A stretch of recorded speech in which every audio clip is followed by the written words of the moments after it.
Channel மூலமாக உங்களை சந்திக்கிறதுல மிக்க மகிழ்ச்சி. என்னுடைய சேனலை சப்ஸ்கிரைப் செய்து கொடுத்து எல்லாருக்கும் ரொம்ப ரொம்ப நன்றி. இன்றைக்கி நம்ம என்ன ரெசிபி பண்ணுறோன்னு பார்த்தீங்கன்னா திருவாதிரை களி தான் செய்ய போகிறோம். அது ரொம்ப ஈஸியாக எப்படி செய்யலாங்கிறது பார்க்கலாம் வாங்க. இப்போ இந்த திருவாதிரை களி எப்படி பண்ணுறதுன்னு பார்க்கலாங்க. இப்போ அதுக்கு வந்து பார்த்திங்கன்னா நான் வந்து இந்த அரை கப்பு மெஷரிங் கப்பில் அரை கப்புக்கு பச்சரிசி எடுத்துருக்கேன். அதே இதில் பார்த்திங்கன்னா அதே மெஷரிங் கப்பில் 1/4 கப்புக்கு பாசிப்பருப்பு எடுத்துருக்குறேன். பார்த்திங்கன்னா இந்த பச்சரிசியும் பாசிப்பருப்பும் நல்லா வறுபடணுங்க. அரிசியெல்லாம் நல்லா பொரிஞ்சு வரும், அது வரைக்கும் நம்ம வறுக்கலாங்க.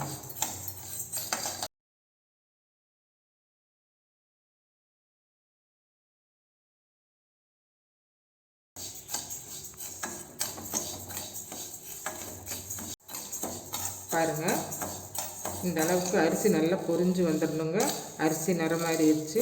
இப்போ நம்ம வந்து ஆஃப் பண்ணிவிட்டு எடுத்துக்கலாங்க. எடுத்து ஆற வச்சிடலாம். நம்ம பச்சரிசி இந்த மெஷரிங் கப்பில் அரை கப் எடுத்தோம். இதே மெஷரிங் கப்பில் நம்ம வெல்லம் வந்து பார்த்திங்கன்னா 1.5 கப் எடுத்திருக்கேன். இப்போ இதை வந்து நம்ம கரைச்சிக்கலாம். இப்போ இந்த 1.5 கப்புக்கு நம்ம 4 கப் தண்ணி சேர்த்துக்கலாங்க.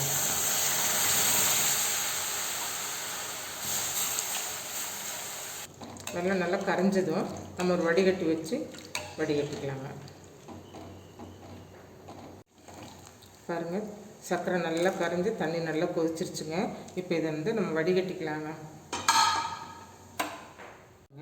ஒரு ஸ்பூன் நெய் ஊற்றிக்கலாங்க. நெய் ஊற்றிருக்கேன், பாத்திரத்தில் ஒட்டக்கூடாதுங்கிறதுக்காக நெய் ஊற்றிருக்கேங்க. வெள்ளைக்கரைசல் வந்து இப்போ இதில் ஊற்றியாச்சுங்க. இது இன்னும் நல்லா தடன்னு கொதிக்கட்டுங்க. கொதிக்கும் போது நம்ம வந்து பார்த்திங்களா கோர்ஸாக அரைச்சிட்டு வந்திருக்கிறோம். நம்ம வறுத்து வச்சோம் இல்லைங்களா, பச்சரிசி பாசிப்பருப்பு ரெண்டும் ஆற வச்சு இந்த மாதிரி கோர்ஸாக, ரொம்ப நைஸ் வேண்டாங்க, கோர்ஸாக அரைச்சி எடுத்துகிட்டு வந்திருக்கோம். இப்போ தண்ணி கொதிச்சதுக்கப்புறம் நம்ம இதை போடலாங்க. இப்போ வந்து நாம் இது ஏலக்காய் பொடி வந்து நம்ம ஒரு ஸ்பூன் சேர்த்துக்கலாங்க.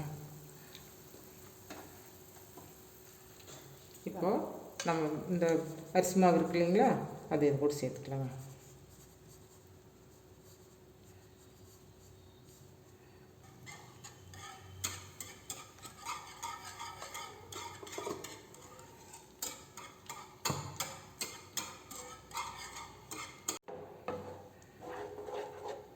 பாருங்கள், இப்படி கலந்து விட்டுட்டே இருந்தால் அந்த சின்ன சின்ன கட்டி இருந்தாலும் கூட உங்களுக்கு அதெல்லாம் கரைஞ்சிருங்க.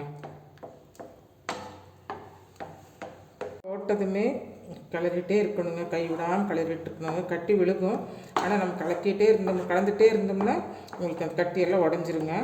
பாருங்கள், இந்த மாதிரி பாத்திரத்துக்கு கொட்டாமல் வருங்க. ஊற்றி வந்து பார்த்திங்கன்னா சிம்மில் தாங்க இருக்கணும். ரொம்ப மீடியமாக கூட நம்ம வைக்கக்கூடாதுங்க. சிம்மில் வச்சு தான் நம்ம இப்படி கலந்துகிட்டே இருக்கணும். பாத்திரத்தில் ஒட்டாமல் வருங்க.